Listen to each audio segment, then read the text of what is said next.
Hey everybody.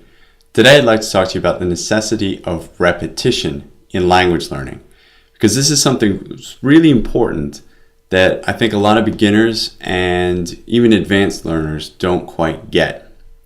A lot of people, when they get started learning a language, begin the process with lots of enthusiasm, but they find themselves quickly overwhelmed by the amount of content to learn. They hit a wall and go through the same material 2, 3, 4 times without really getting it.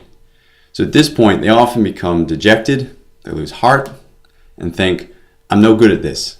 I can't learn languages. When people come to me at this point, my reaction is usually, well, of course you don't understand. This is something completely new to you, and you've only done it 2 to 3 times. When something is really foreign to us, we need to expose ourselves to it over and over again before it starts to feel comfortable. I will also often listen to audio materials not 2, 3, 4 times, but 20, 30 times before they start to sink in. In order to remove the foreignness of a language, we need to stack up layers of familiarity. It's like stacking up very thin sheets of paper.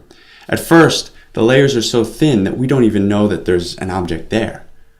Only when there are enough layers, only when there is actually enough weight to pick up and hold in your hands, you really become aware of what it is that you're trying to hold on to. The cool thing about this is that most of the time, we don't even recognize that these layers are actually stacking up. So as a teacher, I've seen this many times. So let's say you're teaching a language class.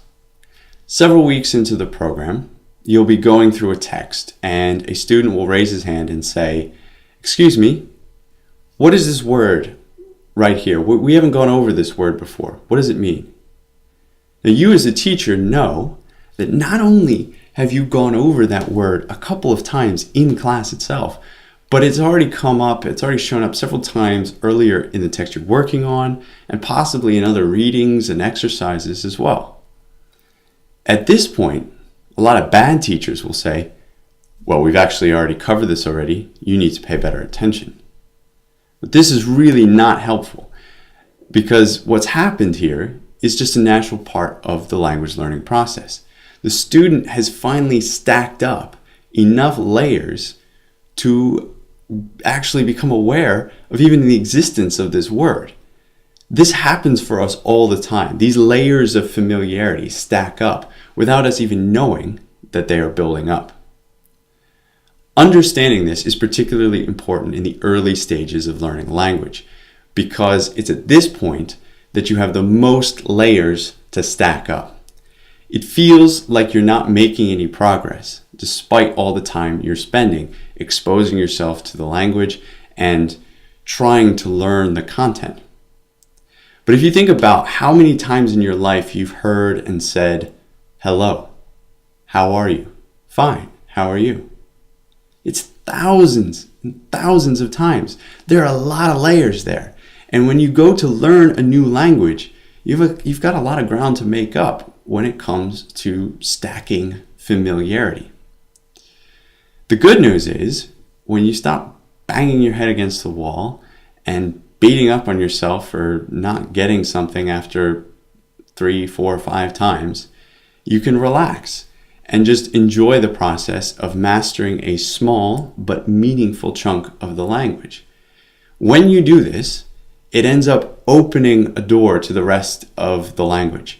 You may spend hours and hours, over days and days, working on learning your first few hundred words in a language.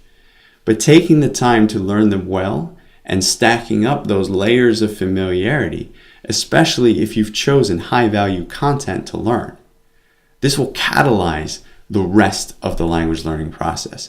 The next 1,000 words may come in as much time as the first 100.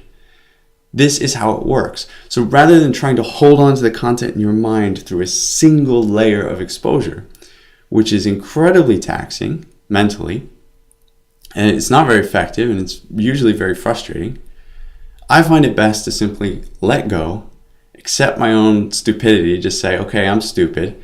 I need to hear something 20 to 30 times before it starts to sink in. That's okay. And then I'm ready to learn. It's very freeing when you do this.